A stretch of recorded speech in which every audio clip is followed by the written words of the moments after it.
a lifestyle. Sports cards and we live now. Jeremy Lee in the building and every guest that you ever needed. Sports cards after hours keep the hobby heated. Updates, hobby talk like you never seen it. Sports cards live and none could ever beat it. Sports cards is a lifestyle. Sports cards and we live now. Welcome to another episode of Sports Cards Live with your host, Jeremy Lee. All right, welcome everybody to the Road to the National series here on the Sports Cards Live YouTube channel. We are counting down to the 2025 National in Chicago, and I'm joined today by Brian Dwyer, president of REA Auctions. Brian, welcome to the Road to the National series. It's always a great time talking with you. How have the last couple months been for you and REA? Yeah, and I appreciate you having me. It's been good. It's been busy. We are coming off of big spring catalog auction, coming off of our May monthly auction, gearing up for our summer auction, obviously gearing up for the National. So there's been no rest for the weary since we last spoke. Right on. So you mentioned the National. We're here to talk about the National. How important is the National to the REA brand? It's definitely important. I mean, we, for a long time, I don't know if people realize REA never set up at a National until 2016. There was previous ownership that just didn't have a show presence. And when I took over in 2016, the first thing that I did was sign a contract for the National. I really thought it was important to be there, see the clients, meet people face to face for the first time. And we've been going ever since. So we always look forward to it as a big opportunity. And we've been doing it every year since 2016. So I was going to ask you about your national attendance record. It's always fun to look back. Obviously, as you just mentioned, REA and you have been set up since 2016. Were you a frequent visitor to the National leading up to 2016? What did that look like? Yeah, so I actually went to my first National in 2003 when I was 17 years old. And I skipped 4, 5, and 6, and I've been to every one since 2007. So I've been to more than a handful, and I keep going back. It's funny. I think I've been to every one since 2007, except for maybe 2. So you and I have a similar attendance record at the National. Now, at REA Auctions, you do monthly auctions, but you do 3 catalog, your premier catalog auctions every month. And one of them, the summer one, ends just after the National ends each year. Is that deliberate to time one of your major annual auctions with the National? It is, yeah. So when we used to do only one auction a year in April, then we went to spring and fall, and then we added the summer so that we could have this big display and presence and opportunity around the National. So it is deliberate. We get a lot of value out of putting highlights on display at the show. We get a lot of value out of signing people up to bid at the show. So yeah, it's very deliberate, and we look forward to the timing every year. I'm going to fast forward in my notes here and ask you, because you mentioned, putting on a great display at the National at your booth. And I've been to your booth every year at the National, and it is one of my favorite stops because it is somewhat like a bit of a museum filled with all these items that you are currently offering or going to be offering.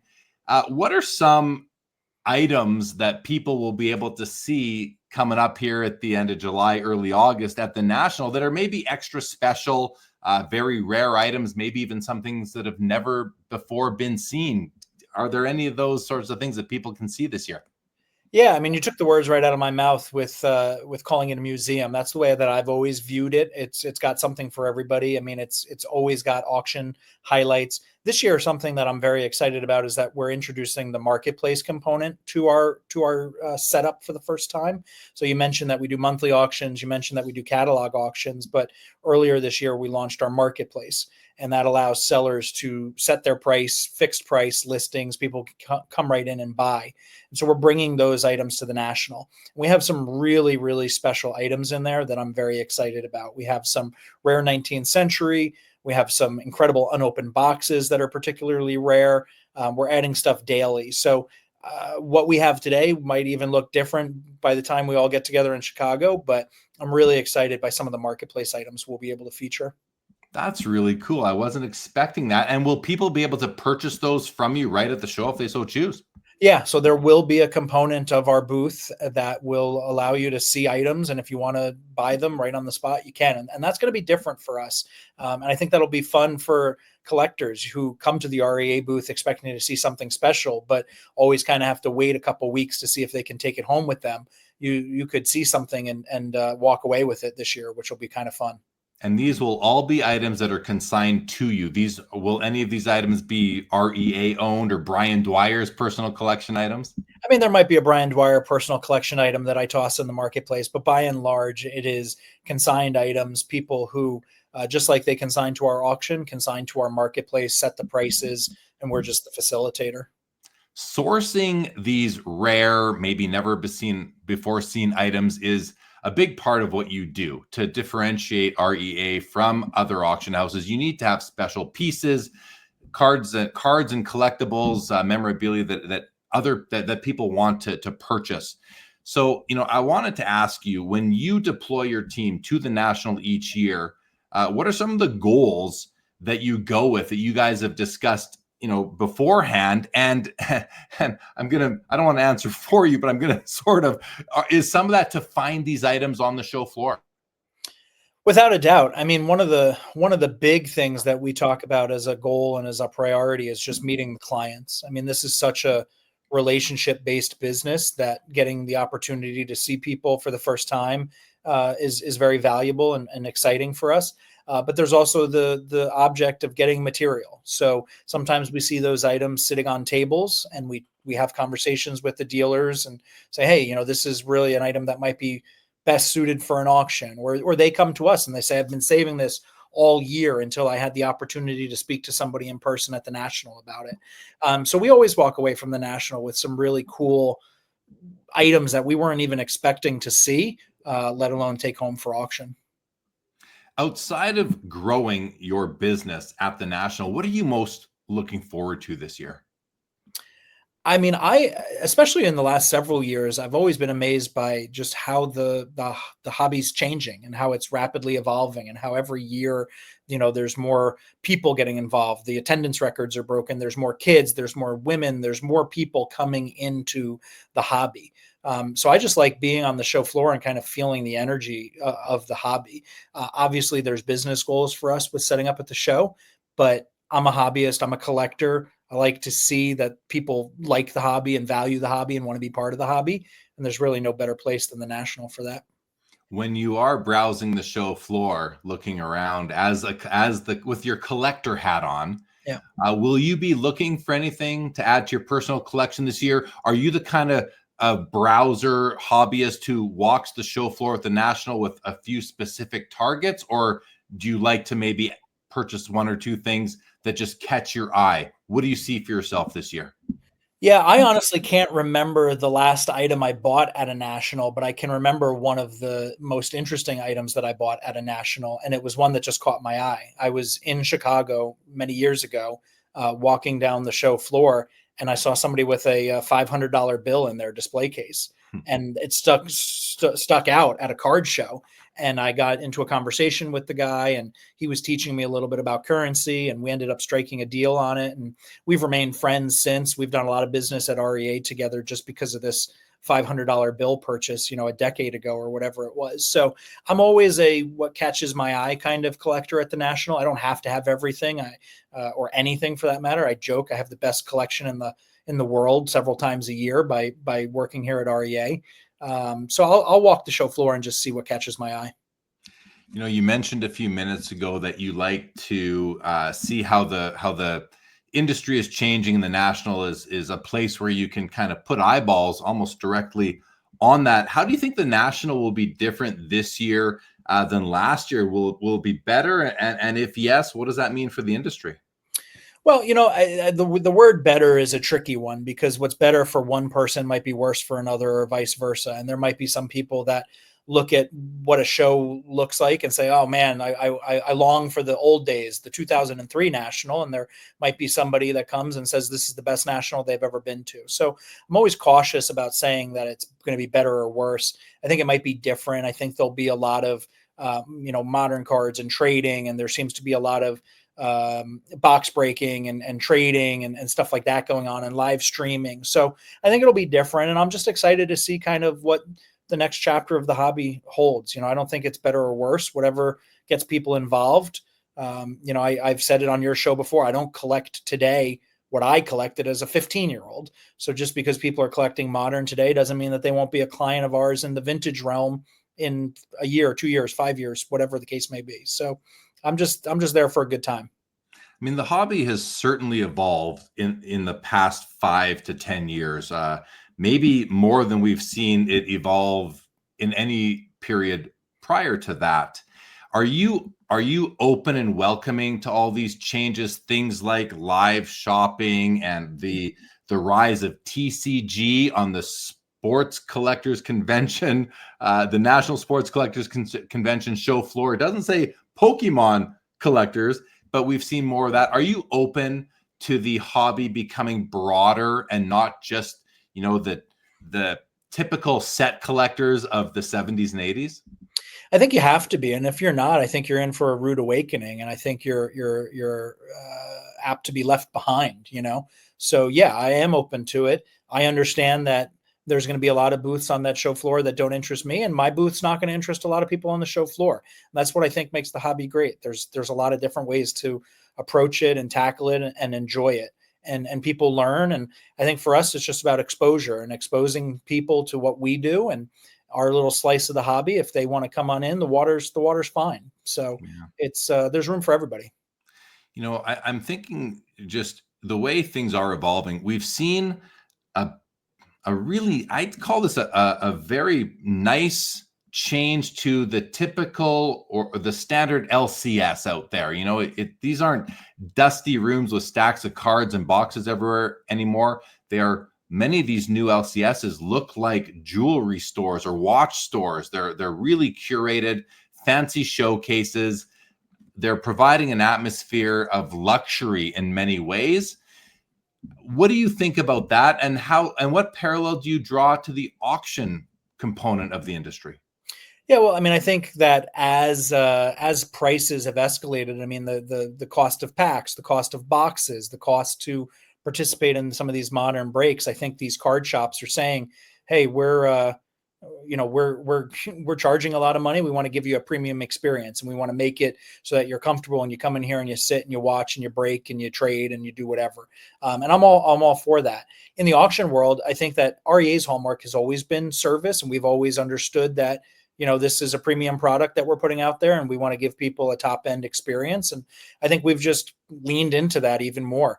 And I think that, again, as prices escalate, you want people to feel like they're getting really good value. And that's what we try and do. And, keeping on this thread of the evolution, while we've seen changes to what an LCS looks like, we've seen changes to what an auction house looks like with the addition of your marketplace, as you just mentioned. And then we have the National itself.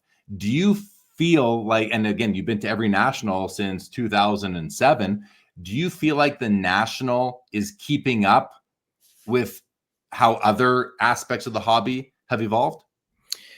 I do, and I think that's especially true, and more so lately with some of the new promotions and leadership there. I think they're cognizant of the fact that the hobby's changing, and they need to as well. I think for a long time, the National said we're just a card show for set builders, for example. And I think that embracing the change and welcoming the change and bringing in diverse sections of collectors, I think the National is aware that that's what the hobby needs, and they need to provide for it. Yeah, that's my impression as well. Now let's look forward between this year and next year. Can you look into your crystal ball and kind of share any thoughts you have on how the National and even the greater hobby might be different a year from now than it will be this summer when we gather in Chicago? And we will, in 2026, be gathering again in Chicago for the second of 3 consecutive shows in that facility, which is my favorite facility for the show, my favorite city to be in. I love the show in Rosemont, which is, a suburb of Chicago.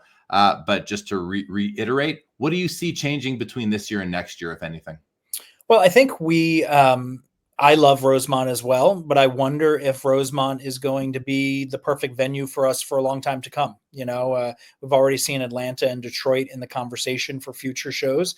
And I think the National and its promoters understand that if the hobby is going to continue growing the way that it is, and if we're going to invite more people in from TCG and modern and vintage all together, we might need bigger venues. And so I think that this year and next year specifically, as we wind down the tenure in Chicago, you're going to see discussion about where else can this show go? What other venues can we go to? I think technology is always a big thing. Technology has been omnipresent and super important for many nationals now. And I think every year it just gets more so important. And I think the demographic, I mean, I said it earlier, you're seeing more kids, you're seeing more women. I think you're just seeing a more diverse hobby than you did even 5 years ago. So that's what I expect to see this year and certainly continuing into next year and beyond. So I want to ask you, the show has grown.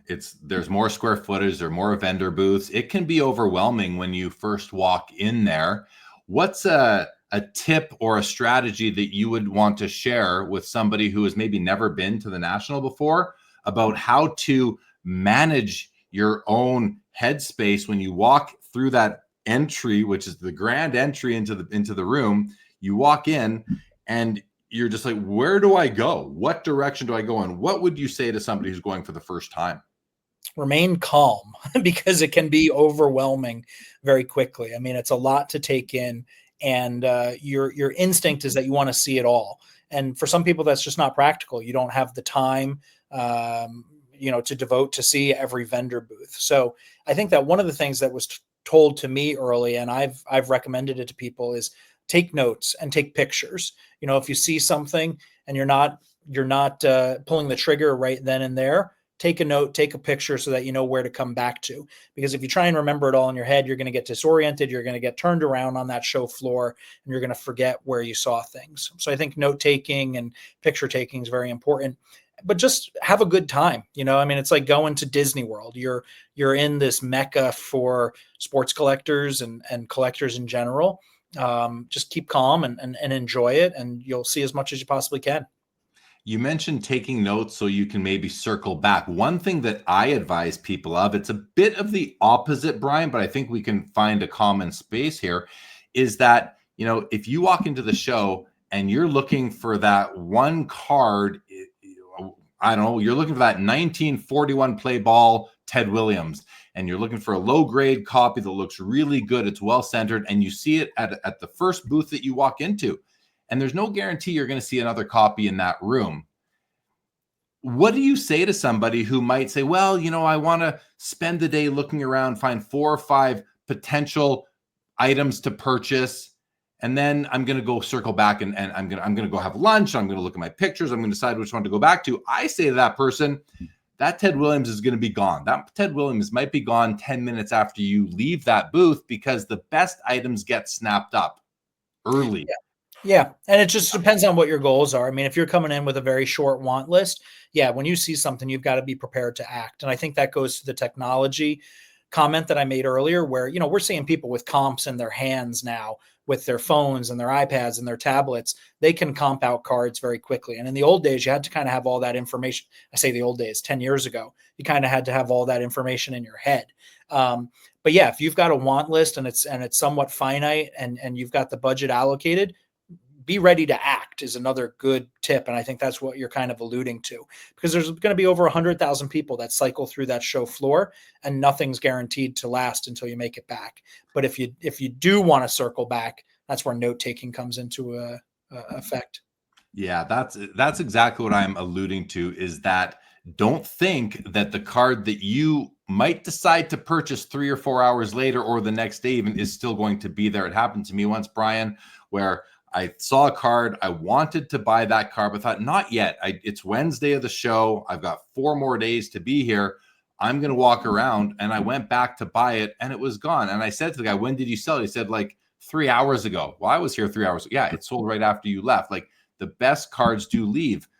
They do leave. They get picked up. They get taken away. Yep. Now, if it's a commodity card, one that several vendors will have, and the condition variation isn't very wide because it's a modern card, you can probably afford to wait to find the best deal you can on that card. But if it's either a rare card based on print run or condition scarcity, even in the lower grades, very strong eye appeal, I always advise people to pick it up as soon as you can, and then you're just gonna have to deal with what comes next. But of course, whatever works for you is very comfortable. What tips would you have or tip, Brian, for a first-time attendee to the National? I mean, another one that I've heard, and I don't think it can be overstated, is wear comfortable shoes, because those floors are very unforgiving. But I mean, I think being ready to act, understanding your want list, going in with somewhat of a plan, being open to that plan changing. I mean, I think a lot of people have this idyllic view in their head of, I'm going to go in, I'm going to find every card on my want list priced exactly within my budget. It's just not the way that it works. A lot of these dealers have been setting up or saving up inventory to set up at the show for a year. They don't want to sell everything immediately, but they're there to make deals. So, I think you can have a very successful National on both sides of the coin. I appreciate that. And now do me a favor. Imagine you're speaking to a group of potential hobbyists. They're sports fans, but they haven't exactly started collecting cards or memorabilia yet, but they're curious about our hobby. What would you say to this group of people in order to, genuinely convince them that, hey, the hobby is a wonderful community. It's a fun hobby to have. We spend our money. I don't want to do your job for you that I just asked you to, but I will add that, we spend our hard-earned money on these items, and these aren't income statement expenditures. These are in many cases balance sheet expenditures where you're adding something that you could get money out of later when you do eventually decide to sell. But what would you say to people who are hobby curious right now to maybe put them over the hump and make them into full-time hobbyists? I mean, I think if you're even remotely interested in the hobby and you go to something like the National, you walk away from that experience fully charged up about the hobby. I mean, that is a room full of people that love the hobby, feel good about the hobby. You see money changing hands frequently.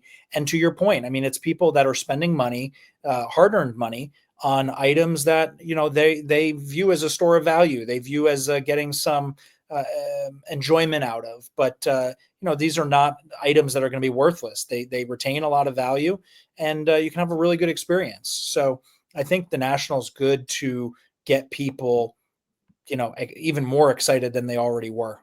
Yeah, no, you're right. Any hobby industry hot takes or trends that you've noticed in the past, even year to date, maybe even since last year's National? Any hot takes on the hobby, Brian, or again, a trend that you've noticed maybe that kind of is newish to you? Well, I mean, I think we've touched on it in a couple different ways already in this chat, that the hobby is changing. And so I think that you just have to be open to the change. I think that you have to understand that not everybody does the hobby the way that you do the hobby, and be open to that. As far as a hot take, I mean, I think we're seeing a lot of innovation still. There's a lot of innovation that came out of COVID. I think some of it's excellent. I think some of it's terrible. I think the hobby does a good job of policing what's worthy of keeping around and what's not. But I think that innovation and keeping on trying new things is what adds excitement to our industry. From the auction world, I think that we continue to try and put out a top end product. We continue to try and get great items for people. I think there's a lot of competition in what we do, but I think we do a pretty good job at it. So, I'm very bullish on the hobby. I don't have any predictions of demise. I'm just kind of excited to see what the future holds.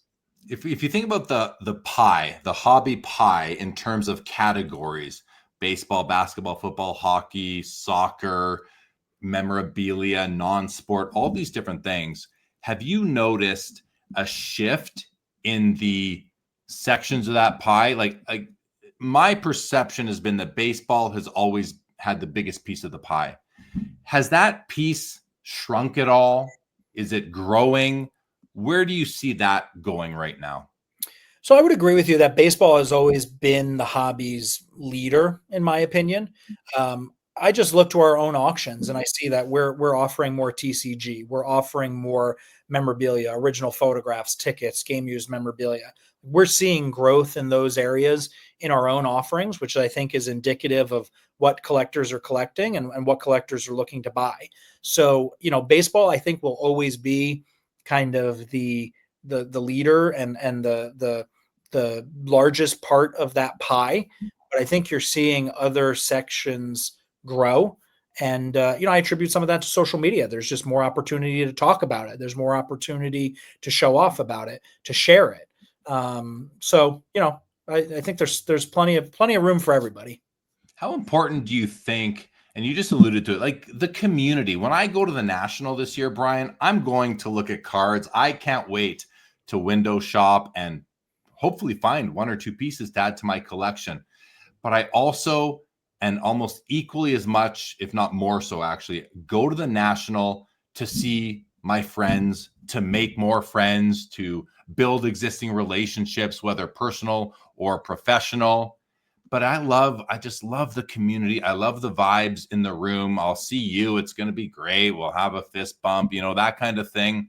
How important is the community and how social media has really enabled it to the overall growth of the industry over the past, say, 5 years? I think it's of huge importance. And, I talked about it earlier where this business is so relationship driven, right? I mean, we could go to the National, not find anything, but we could make a connection that leads to a consignment or leads to a purchase or leads to a trade down the road. And I think or a friendship. Or a friendship, right? Yeah. I mean, there's people that I see every year. I've been seeing them since 2003 at the show. So for us, the National has always been about being seen and seeing and being seen first and foremost. Everything else is gravy. But I think that, you see these meetups on social media, you see these trade nights on social media. It's driving a lot of the conversation and a lot of the connection. And that's pretty exciting to see. Yeah, you know what? I think that's a great way to end this off, Brian. Thank you for joining me here. This is the 5th episode in a series of 6 Road to the National episodes I'm doing here in partnership with the National Sports Collectors Convention. Brian, thank you for your time. Thank you for your insights, your experience, and what you bring to the hobby. Thank you. Thanks for having me, Jeremy. We'll see you in Chicago. Looking forward to it.